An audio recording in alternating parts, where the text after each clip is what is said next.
ರೈತರು ಇವತ್ತು ಈ ಗ್ರಾಮದಲ್ಲಿ ಒಂದು ಈಶಾ ಐಕಾನ್ ಅನ್ನೋ ಒಂದು ತಳಿ ಬೆಳೆದಿದ್ದಾರೆ. ಕೇಳೋಣ ಬನ್ನಿ ಅಭಿಪ್ರಾಯಗಳೇನು ನಮ್ಮ ತಳಿ ಬಗ್ಗೆ ಕೇಳೋಣ ಬನ್ನಿ. ನಮಸ್ಕಾರ ಸರ್, ನಿಮ್ಮ ಹೆಸರು? ಸರ್ ನಮ್ಮ ಹೆಸರು ನಿಂಗರಾಜ್ ಅಂತ. ನಿಂಗರಾಜ್ ಅಂತ. ಯಾವ ಊರು ಸರ್ ಇದು? ಒಣೇನಹಳ್ಳಿ ಗ್ರಾಮ, ದುದ್ದ ಹೋಬಳಿ, ಮಂಡ್ಯ ತಾಲೂಕು, ಮಂಡ್ಯ ಡಿಸ್ಟಿಕ್. ಈ ಕ್ಷೇತ್ರದಲ್ಲಿ ಸರ್ ಯಾವ ಥರ ಇದೆ ಸರ್ ನಿಮಗೆ ಐಕಾನ್ ಬೆಳೆದಿದ್ದೀರಾ? ಟೊಮೊಟೊ ಯಾವ ತಿಂಗಳಲ್ಲಿ ನಾಟಿ ಮಾಡಿದ್ರಿ ನೀವು? ಸರ್ 3 ತಿಂಗಳಾಯ್ತು ನಾಟಿ ಮಾಡಿ. ಚೆನ್ನಾಗೈತೆ, ಏನಿಲ್ಲ. ಜೈವ ಕಂಪ್ನಿದು ಮಾಡಿ ಅಂತ ಕೊಟ್ಟರು, ಚೇತನ ಪೈರ ಹೊಸ ತಳಿ ಅಂತ ಮಾಡಿದ್ರು. ಚೆನ್ನಾಗೈತೆ. ಮತ್ತೆ ನೀವು ಚೆನ್ನಾಗೈತೆ. ರೋಗಗಳೆಲ್ಲ ಯಾವ ತರ ನಿರ್ವಹಣೆ? ರೋಗ ಎಲ್ಲ ಅಷ್ಟರಲ್ಲೇ ಗಿಡ ಚೆನ್ನಾಗೈತೆ. ರೋಗ ಏನು ಬಂದಿಲ್ಲ, ಬೆಂಕಿ ರೋಗ ಏನು ಬಿದ್ದಿಲ್ಲ.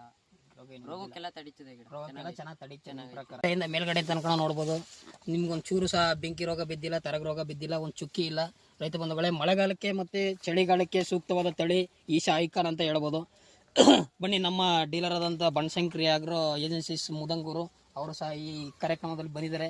ಅವ್ರ ಅಭಿಪ್ರಾಯನ ಕೇಳೋಣ. ಬಂಧುಗಳೇ, ಹೇಗಿದೆ ಸರ್ ನಿಮ್ಗೆ? ಹೇಗೆ ಅನ್ಸುತ್ತೆ ತಳಿ? ಬಂದು ನೋಡಿದ್ದೀರಾ? ಇಷ್ಟು ವರ್ಷ ನೀವು ಬೆಳೆಸಿದ್ದೀರಾ, ಬಟ್ ಯಾವ ಥರ ಅನಿಸುತ್ತೆ ಸರ್ ಈ ತಳಿ ನಿಮ್ಗೆ? ಸರ್, ಮುಂಚೆ ನಾವು ಅಲ್ಲೇ 3 ಇಯರ್ಸ್ ಬ್ಯಾಕ್ ಇಂದ ಜೈವ ಮಾಡ್ತಿದ್ದೋ. ಹೊಸದು ಐಕಾನ್ ಅಂತ ಬಂದೈತೆ ಅಂತ ಪವನ್ ಸರ್ ಬಂದು ಹೇಳಿದ್ರು. ಹೊಸದ್ ಮಾಡಿ ಹೆಂಗೈತೆ ನೋಡಮ್ಮ, ಒಂದು ಸ್ಯಾಂಪಲ್ ಅಂತ ಹೇಳಿರಿ. ಸ್ಯಾಂಪಲ್ ಏನ್ ಬೇಡ, ಒಂದು ಪಾರ್ಟಿ ಅವನೇ ಚೆನ್ನಾಗಿ ಬೆಳಿತಾನೆ, ಅವ್ರಿಗೆ ಕೊಡ್ತೀನಿ ಕೊಡಿ ಅಂದ್ಬಿಟ್ಟು ಒಂದು 6,000 ಗಿಡ ನಾಟಿ ಮಾಡಿಸಿದೆ.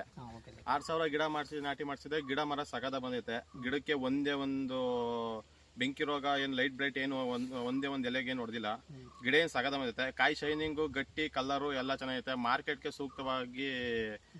ಸೂಕ್ತವಾಗೈತೆ. ಆಮೇಲೆ ಕನಿಷ್ಠ ಅಂದ್ರೆ 20 ಡೇಸ್ ಮಡಿಕೋಬಹುದು. ಆ ಥರ ಗಟ್ಟಿ, ಕಲರ್ ಎಲ್ಲ ಚೆನ್ನಾಗೈತೆ. ಕಾಯಿ ಗಟ್ಟಿ ಎಲ್ಲ ಚೆನ್ನಾಗಿದೆ. ಹೌದು, ಅನುಭವ ಸಿಕ್ಕಾಪಟ್ಟೆ ಇದೆ. ಅವ್ರು ಹೇಳ್ತಾ ಇದ್ದಾರೆ ಕಾಯಿ ಗಟ್ಟಿ ಇದೆ ಸಿಕ್ಕಾಪಟ್ಟೆ. ಕಾಯಿನ 20 ದಿನದ ತನಕ ಇಟ್ಕೋಬಹುದು ಅಂತ ಅವ್ರು ಹೇಳ್ತಾ ಇದ್ದಾರೆ. ನೋಡಿ, ರೈತರ ಅಭಿಪ್ರಾಯ ಸಖತ್ತಾಗಿದೆ. ವೆರೈಟಿನೂ ಚೆನ್ನಾಗಿದೆ, ಈಶಾ ಐಕಾನ್ ಅಂತ. ಸರ್, ನೀವು ಮಳೆಗಾಲ ಚಳಿಗಾಲಕ್ಕೆ ಈ ಬೆಳೆನ ಬೆಳಿಬೋದಾ? ನೀವು ಎಲ್ಲ ಥರ ಬೆಳೆಗಳು ನೋಡಿದ್ದೀರಾ. ಮಳೆಗಾಲದಲ್ಲಿ, ಚಳಿಗಾಲದಲ್ಲಿ ಟೊಮೊಟೊ ಬೆಳೆಯೋಕ್ಕೇ ರೈತರು ಒದ್ದಾಡ್ತಾ ಇರ್ತಾರೆ. ಅಂತ ಪರಿಸ್ಥಿತಿಲಿ ಈ ಕ್ರಾಪ್ನ ಬೆಳಿಬೋದಾ? ನಿಮ್ಗೆ ಹೇಗೆ ಅನ್ಸುತ್ತೆ ಈ ತಳಿ ನೋಡ್ತಾ ಇದ್ರಿ ಇವತ್ತು? ಸರ್, ಈ ತಳಿ ಹೆಚ್ಚು ಕಮ್ಮಿ 6ನೇ ತಿಂಗಳಿಂದ 12ನೇ ತಿಂಗಳು ಗಂಟು ನಾಟಿ ಮಾಡ್ಬೋದು. ಚೆನ್ನಾಗೈತೆ ಗಿಡ, ಏನಿಲ್ಲ, ಫಲ ಎಲ್ಲ ಚೆನ್ನಾಗಿ ಬಿಡ್ತದೆ.